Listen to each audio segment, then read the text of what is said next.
Jane Miller, president. Yeah, and Carl Stokes, mayor. They did. Who did that? No, I just saw him sitting there. I just Oh. thought about it. I wonder if you want to speak. Before I call, I just recognize that he's here. Oh, thanks. Okay. He must have been come last time, but we didn't have any. Good. Who? Good morning. Good morning. The December the 16th, 2015 meeting of the Board of Estimate is now called to order. In the interest of promoting the order and efficiency of these hearings, persons who are disruptive to the hearing will be asked to leave the hearing room immediately. Meetings of the Board of Estimates are open to the public for the duration of the meeting. The hearing room must be vacated at the conclusion of the meeting. Failure to comply may result in a charge of trespassing. Madam Deputy Controller, are there any corrections, additions, or deferrals on the agenda? Good morning. For today's meeting, I have one correction to announce, and that is on page 53. The header at the page for the submitting agency currently reads Department of Public Works, Department of Recreation and Parks. However, above number 1, we have omitted the submitting agency for that item. I'm sorry, number 3, thank you. Above number 3, please insert DPW, Office of Engineering and Construction. The board did receive protests yesterday, which they did review. Protests were received from Ms. Kim Trueheart for pages 1 to 81. And the board will not hear those protests from her.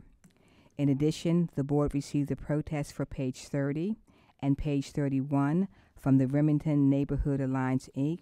The board has received those protests, but they will not be heard today. We have one item that's being withdrawn, and that is page 49. I have the following abstentions and no votes to report. The Honorable Mayor Rawlings Blake will abstain on page 5.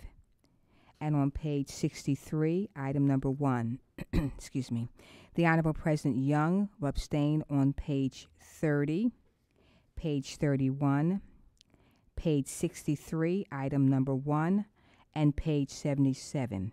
The Honorable President Young also will vote no on page 13, item 1, pages 32 to 33, pages 34 to 35, pages 36 to 37, pages 44 to 45, page 50, and pages 55 to 57, item number 7. The Honorable Comptroller Pratt will abstain on pages 14 to 15, item number 5, pages 16 to 17, item number 9, page 40, page 41, and pages 53 to 54, items 3 and 4. The items that are remaining on the non-routine agenda are pages 26, item number 1, and page 26, item number 2. Mr. President and members of the board, those are the corrections and protests received for today, as well as the one item being withdrawn, and the abstentions and no votes that have been presented thus far. Thank you. Thank you. I will direct the board members' attention to the memorandum from our office dated December the 14th, 2015, identifying matters to be considered as routine agenda items, together with any corrections and additions that have been noted by the Deputy Controller. I will entertain a motion to approve all of the items contained on the routine agenda. Move approval of all items on the routine agenda. Second. All those in favor say aye. Aye. All opposed, nay. The motion carried. The routine agenda has been adopted. Before I go to the non-routine agenda, I would like to recognize Councilman Carl Stokes, who have joined us this morning. Welcome. The first item on the non-routine agenda can be found on page 26. Item 1, Department of Audits. Audits report and related audit digest. Will the parties please come forward? Good morning, Mr. President. I'm Bob McCarty, City Auditor. I'll be presenting the performance audit under the quadrennial audit requirement for the Bureau of Revenue Collections under the Department of Finance, the inspection unit. The Department of Audits has conducted a performance audit of the Department of Finance Inspections Unit as part of the quadrennial audit. The purpose of our audit was to assess the internal controls of the related policies and procedures currently in place to monitor, control, and report activities related to the inspection unit. As a result of our audit, we noted 5 areas where effectiveness of the control procedures could be improved. The first, number 1, the daily inspection visits were not scheduled and assigned to the inspectors in an efficient and effective manner. Each full-time inspector is assigned approximately 50 inspection visits per day from a database containing more than 17,000 addresses used for license inspections. The inspection unit, however, estimates that there are only 2,500 businesses with active licenses. This represents only 15% of the listings contained in the data for possible inspections. The current system does not identify the number of businesses with each type of license and the number of times each business was inspected. We reviewed the inspection tickets for a 2-week period and found that a very small percentage of those visits actually resulted in what we considered completed inspections. The majority of the inspection tickets that we reviewed contained comments such as no license required, closed, out of business, or residential. Based on our review of the inspection tickets, we found that only 8% of the tickets tested were completed inspections. Since those inspection tickets contained handwritten inspector's notes for such items as type of license and/or device, number of devices, applicable license numbers, and the number of violations noted during those inspections. According to the inspection unit's policies and procedures, all tickets must have the owner or representative's signature, title, and telephone number in order to be counted as part of the daily inspections. However, only 38% of those 8% we found as completed inspections were signed by the owner or representative of the business. The remaining, a summary of the remaining visits are as follows. 46% of those inspection tickets stated no license required. 11% stated out of business. 9% were closed. 9% were residential only. And the remaining 17% were either blank, marked unknown, or they were for inspections of vacant properties or lots. As part of a review of the inspection tickets and the available daily attendance records, which are called DARs, we also noted the following. Several of the inspection tickets were marked closed represented visits to churches that were closed at the time of the visits, or to bars or other establishments that operated in the evening or on the weekends, and therefore were not available for inspection during the inspection's regular hours. In one case, the inspector noted that the address assigned for inspection was not located within Baltimore City. According to the DARs, one of the full-time inspectors performed inspection visits on only 81 of 251 days. The same inspector also signed in and signed out, but no inspections were noted for 78 days. And the DARs for this inspector also included 27 days for which that inspector was used as data entry or office work. We recommend that changes be made to the methodology in which daily inspections are scheduled and assigned to increase the efficiency and effectiveness of the inspection unit by reducing the number of non-inspections. The Bureau of Revenue Collections should adopt alternative procedures to determine whether any of those establishments noted as non-license required, closed, out of business, or residential are actually operating without a valid license. We also recommend that the work hours of at least one of the inspectors be modified so that inspections can be done for businesses operating after the inspector's normal hours or on the weekends. We further recommend that in accordance with the inspections unit's policies and procedures, all inspection tickets must include the owner's or representative's signature, title, and phone number to be counted as part of the daily inspections. We also recommend that the Department of Finance continue its efforts to upgrade its database system so that it can readily identify the number of businesses with each type of each type of license, and whether these licenses are current and the number of times each business was inspected during the year.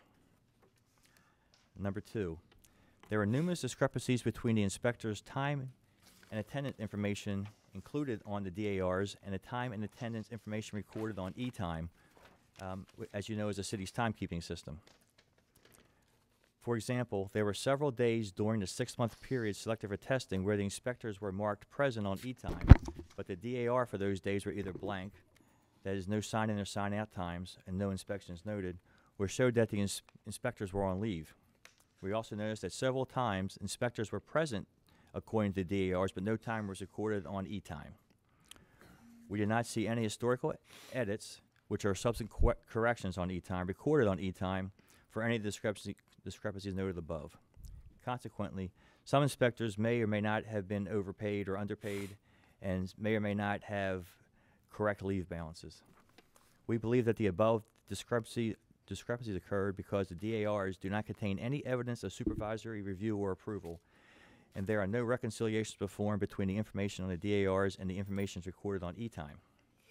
We recommend that the DARs be modified to include a space to record supervisory reviews and approvals. We also recommend that the time and attendance information recorded on the DARs be reconciled to the applicable information recorded on e-time. We further recommend that the Bureau of Revenue Collections review the summary of payroll discrepancies provided and make the appropriate adjustments as required. Number 3, there were several large discrepancies between the total number of monthly inspections recorded by the inspectors on the DAR and the total number of inspections recorded on the monthly statistical summary report for the 6-month period we selected for testing. In addition to the sign-in and sign-out times, the DARs provided spaces for the daily number of inspections completed by each inspector. Although we were told that each full-time inspector is generally assigned 50 inspections per day, we found that one of the inspectors greatly exceeded that number on 15 occasions, with many were greater than 150 inspections per day and one day having 245 inspections. We plan to review the corresponding inspection tickets and made several attempts to obtain this information. However, the inspection unit could not locate any of the boxes containing these inspection tickets. As recommended under finding number 2, the DAR should be modified to include a space to record supervisory reviews and approvals. We also recommend that the information regarding the number of inspections recorded on the DARs and supported by the inspection tickets be reconciled to the information recorded on the monthly statistical summary reports. Number 4, duties in the inspection unit were not properly segregated. Segregation of duty controls are designed to reduce the opportunity for someone to both perpetrate and conceal errors and irregularities in the normal course of business. We were originally told that the inspectors did not have access to the data entry system for inspection information. However, we found that at least 5 of the inspectors had such access. As a result, any errors or irregularities could possibly remain undetected. We recommend that the duties be properly segregated to prevent inspectors from assessing and entering information for inspections into the data entry system. The Department of Finance stated in their response to us that it is establishing additional controls that we believe would address our concerns regarding the segregation of duties. We will review these additional controls as part of our follow-up review. The last finding, number 5, is records were not adequately maintained to support all the inspectors' time.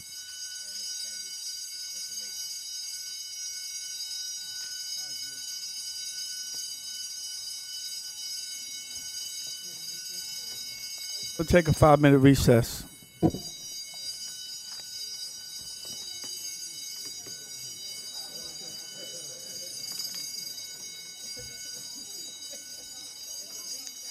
Five-minute recess.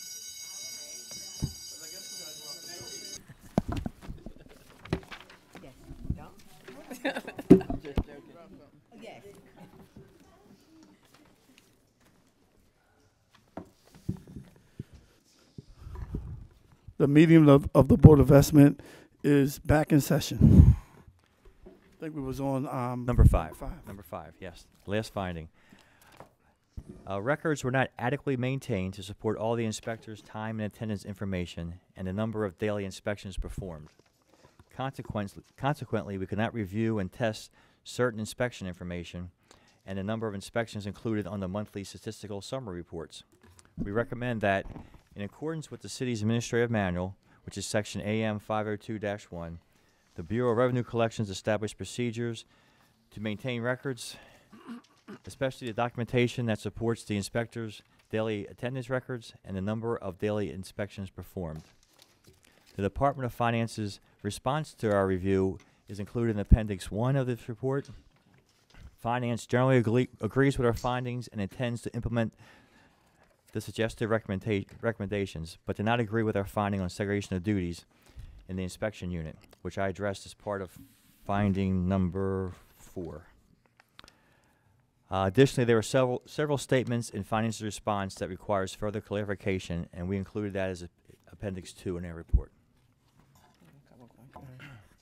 You have a response? I'm sorry. You have a response or no? Yes. Okay.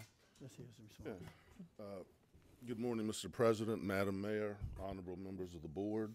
I'm Henry Raymond, Director of Finance. First, I'd like to state that the Department of Finance acknowledges the performance audit prepared by the Department of Audits of the licensing unit.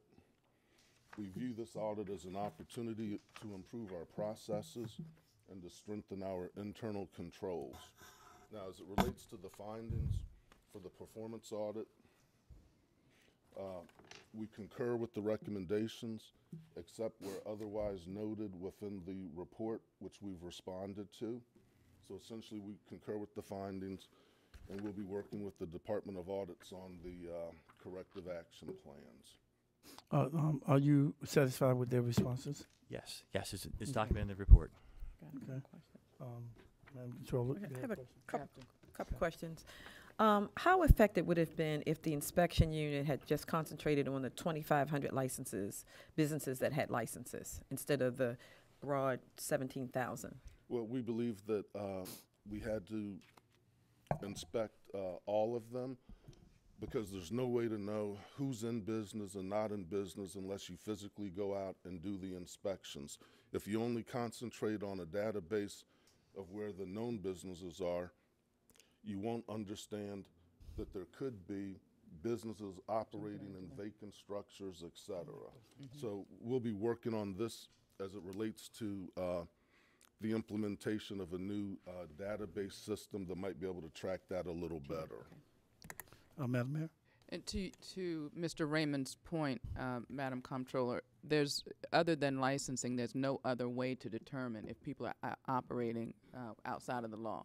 So if not for licensing, then who to do that evaluation or to do that inspection? So of the non-business locations, how many were found to be operating a business? Yeah, I don't presently have that information. We can provide it. Okay. And so another question I have is, this unit is self-sustaining as mandated by the budget books. So do you know how much revenue was generated by going to vacant lots, churches, residential addresses, closed businesses, or out of business locations? No, but again, part of that review is what we need to do to determine are those properties being used for an alternative purpose or not? So it needed to be done. Okay, and when will the new database be in place? And in the meantime, will collections still be using the 17,000 locations to perform inspections? We do not have a date for the implementation of the new system yet. And yes, we will continue to review the properties as we presently are. Madam Mayor? Again, I want to stress the fact that other than the other than this unit, there's no other mechanism to determine whether or not businesses are operating outside of the law. So to suggest that there was waste, which the audit doesn't, but the question seemed to, by inspecting these vacant properties, would it suggest that we would forego potential revenue? Because if the inspections aren't being done by this unit, there's no other way to determine if people are operating businesses outside of the law. And then if that is happening, then the city isn't getting the revenue. And if we did that, if we only operated and inspected the known businesses without investigating the other, and we would miss out on revenue opportunities, then that would be a finding, correct? That could be, yes. We Could just or did- would be if it we would- did not inspect all of the businesses, and through your audit you determined that there was a significant number or any number of businesses that were operating outside of the known entities, and we were missing revenue from that. Would that or would not be an audit finding? It could be audit finding because we don't know the basis of the 17,000 that they're using. We don't know. Let's just say that there's 7,000 known entities, and that's Se- what we focused on, right? 17,000. So when you say The you don't know the smaller number. basis, It's 2,500. All right, say there's 2,500 2,500, known licenses. and we only went to those 2,500, and through your audit you found that there was a significant number outside of that were operating businesses. What would your finding have been? We could have had a finding, but I don't know how we could have determined that there was a significant number outside. So you're saying that you wouldn't even have any, if we didn't do it, you wouldn't even have the ability to determine if there were businesses that were operating outside of the license. That would have been beyond the scope of our audit. And it further, I think, supports my point. Okay, you have any more? yeah, what I would like to have done is to have audits have a progress review and report back to the board in 6 months. Bill, Okay. did you have a comment? Did you have a comment? My name- Identify yourself. Okay, my name is Milton Walensky, and I'm the audit supervisor on the for the Department of Audits. And just a little clarification, I don't think we ever said to abandon the inspections of the other 17,000 units. We're merely suggesting that finance adopt alternative procedures to cover those. Maybe once a month, somebody could go to all the vacant lots and ride around to the vacant lots to see if anything is there. We're not saying abandon those altogether. Okay. Thank you. We'll take that under advisement. Okay, you're going to go on to the next one. Sir. This is the financial audit of the Department of Finance. I'm sorry. The Department of Audits has performed its quadrennial audit of the financial statements of the Department of Finance for the fiscal years ended June 30th, 2012 through June 30th, 2013. The audit of the financial statements had a clean opinion. In addition to our audit report, we included a separate report that addresses finance's compliance with certain laws and regulations and the internal control over financial reporting related to the financial statements. The Department of Finance had 8 significant deficiencies in internal control over financial reporting. The first finding is considered to be a material weakness. Finding 1, lack of controls over financial statement preparation. The Department of Finance did not initially provide accurate financial statements of the Department of Finance for the fiscal years under review. During our review of the financial statements and related notes, we noted that Finance made numerous errors in misclassifications and footings. We recommend that the Department of Finance refine the process used to complete the financial statements and related notes. We also recommend that the items be timely prepared and reviewed by management. The Department of Finance stated that it agrees with the finding and has evaluated this process, has been evaluating this process for preparing financial statements. The remaining 7 are just significant deficiencies.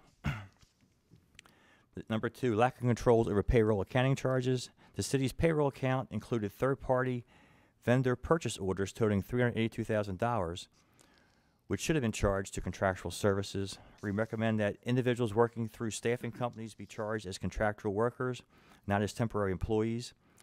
The Department of Finance stated that it agrees with the recommendation, but it chose to charge these contractual employees to a salary account. Finance also stated that payments for future temporary employees with a contract will be charged to contractual services. Finding number 3, lack of controls over payroll documentation. The bureaus within the Department of Finance did not consistently adhere to the policies and procedures established by the city for time and attendance in the e-time system, related payroll attendance records, and the required supporting documentation. We recommend that the Department of Finance create consistent policies and procedures for all bureaus and maintain supporting documents for at least a 4-year period. We also recommend that the payroll section of the administrative manual be updated to incorporate e-time procedures. The Department of Finance stated that it agrees with the recommendation, but that the data entered into e-time by the bureaus and subsequently approved by the supervisor was correct, and this source is the official approved payroll record. Finance does agree that there is room for improvement in regard to standardizing the policies and the leave documentation and the sign-in sheets. Finding 4, lack of control over journal entries. We noted significant deficiencies in the posting of journal entries as part of the finance's financial statements. During a review of the finance's year-end journal entries, we noted expenditures were transferred from special revenue accounts that were in the Bureau of Purchases Surplus Property and the Bureau of Revenue Collections Inspections Division to the general fund. However, these accounts are designed to be self-supporting. We recommend that the Department of Finance take appropriate action to ensure that journal entries with adequate supporting documentation be appropriately reviewed and approved. We also recommend that Finance request funding of the Bureau of Purchases Surplus Property and the Bureau of Revenue Collections Inspections. The Department of Finance stated that it agrees with that both of the special funds are to be self-supporting and that supporting documentation should be reviewed prior to being posted. Finding number 5, lack of controls over capital project awards. We were unable to obtain all Board of Estimates approvals for a capital project appropriations of $10 million for project number 901033. The total project's awards was $10.7 million, but there were only Board of Estimates approval that we located for $5.5 million for project number 901033. We recommended the Department of Finance provide adequate documentation and reconciliations that supports transactions posted to the general ledger for this project. The Department of Finance stated that it disagrees with this finding. Finance was unable to locate. The Department of Finance was unable to locate the $10 million Board of Estimates transfer letter, moving this general ledger funding from the general capital reserve account to project number 901033, but did provide the 2007 and 8 Ordinance of Estimates general ledger appropriations documentation for the $10 million. The Department of Audits was not provided any further Board of Estimates approval under the capital projects account for the initial, other than the initial award for the $5.4 million, and all other Board of Estimates approvals were for other project numbers.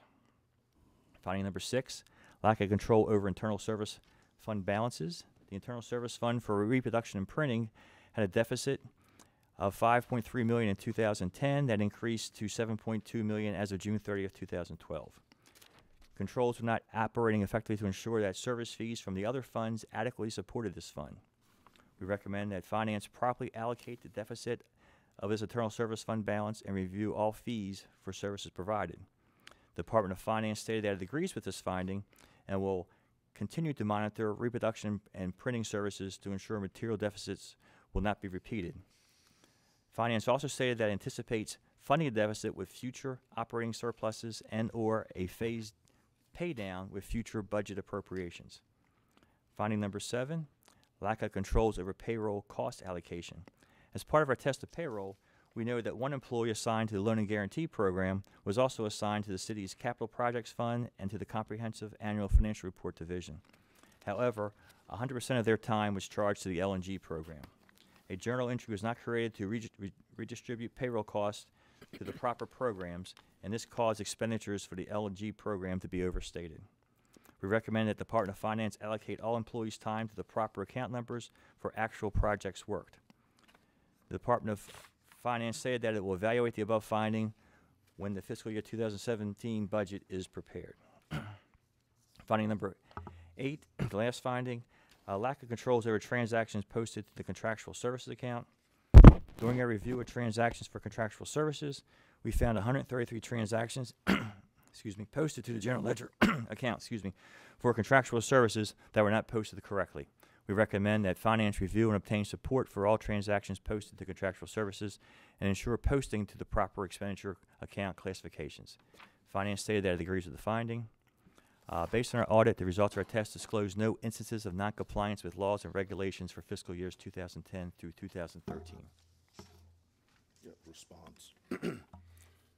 First, the response is the Finance Department is very appreciative of the financial audit performed by the Department of Audits.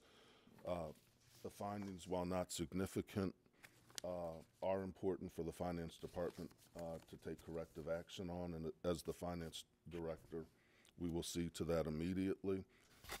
We're very happy that as one of the first quad audits to be completed, that the audits are coming out, no instances of waste, fraud, abuse, etc. Now, as it specifically relates to the findings, we concur with the findings of the auditor. We've indicated the corrective actions to take in the audit. As it relates to number 5, we do disagree. We remain on record with that. And that completes my overview. Madam Controller? A couple questions. The first question is: are staffing and controls now in place to ensure accurate and timely financial statement preparation for the agency audits? Yes, so this is in reference to finding number 1. We have staffed up, and we will be continuing to do so. Another question I have: when will the administrative manual be updated for the e-time payroll system? We don't have a timeline yet, but that will be part of the corrective action plan, and we'll provide the update within the 6-month period. And so my next question is: how will you be maintaining payroll records in accordance with AM Manual 502-1, which are the record-keeping requirements? We will begin to comply with the present policy, and we'll be looking to update that present policy to include the e-time, and we'll move forward with it. Okay, and when do you estimate that the reproduction and printing deficit be eliminated? Because as of June 30th, 2013, it was about $7 million. That's correct. And I think, as we all know, that deficit began many years ago. So it's going to take some time, but we will have a plan to chip away at it on an annual basis. And I would probably think that we will eliminate it over the next 4 to 5 fiscal years. Okay, and will revenue accounts be established for the special fund projects, the inspection unit, and the surplus accounts, since they are self-sustaining? As it relates to the inspections unit, we may eliminate that as a special fund, make it a general fund operation. Okay. And yes, to the other one, we will do that. Okay. And I just ask that you report back to the board in 6 months with the progress that you've made. We'll be happy to do that. Thank you. Mr. Raymond, how much of that printing cost is due to our school system? We're doing a review of that. My understanding right now is that most of it is not due to the school system. It's just due to the fact that the cost of operations are exceeding what we're collecting on the revenue side. So we may be looking at increasing fees, but the concern with that is we cannot increase the fees to the extent that it makes us non-competitive with outside print shops, Kinko's and things of that nature. Okay. Alrighty. The audits have been noted. Oh, you have questions? Well, I'll wait till I Okay. do it afterwards. The audit has been noted for page 26, item 1, and the audit has been noted for page 26, item number 2. So, thank you. Madam Mayor? Thank you very much. I had a few comments about today's audit as well as what we spoke about last week with the performance audit of Department of Transportation. As the director stated, I also welcome the finding of the audits and any opportunity to improve our processes as a government. And while the findings across the board are relatively minor, we take seriously all of the recommendations on how we can improve our processes for keeping records and documents. I was particularly pleased that the financial audit produced what is known an unqualified opinion, in other words, a clean bill of health. Yes, there are some areas for us to improve, and that is to be expected. I'm confident that our Director of Finance will ensure that proper steps are taken to correct all of the findings. I also know that the items identified in the performance audit of the inspections units will be addressed as well, and we've spoken about that. I want to thank the Comptroller and her Department of Audits for their thorough work on this pair of audits. I look forward to working with the Comptroller's team on the other 2 performance audits that are coming up on purchases and risk management within the Department of Finance as well. The audit's being conducted by the Comptroller's Department of Audits on the Department of Public Works and the Baltimore Development Corporation. Again, I want to thank the audit team, and I look forward to working with the Department of Finance to implement the recommendations and make the necessary improvements. Thank you again. Thank you. Thank you. There being no further business before this board, the meeting will recess until bid opening at 12 noon. Thank you. Thanks again.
Good afternoon. The Board of Ethics is now in session for the opening and receiving of bids. I have one addendum for today, and that is WC 1190, Montebello Filtration Plant 1, Electrical Improvements.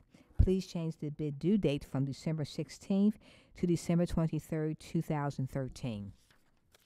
Hearing no objections, so ordered.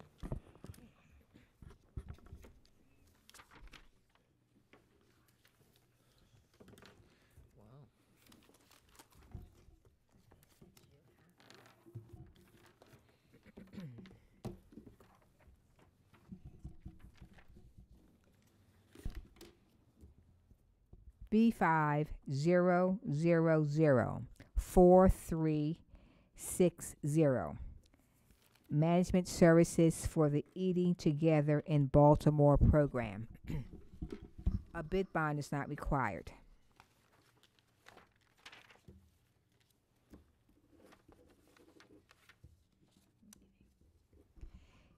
MJ Management Services LLC, $659,000. I'm sorry, $659,048. Refer this bid to the Bureau of Purchases for tabulation and report. There being no further business, we are adjourned. Thank you so much for coming.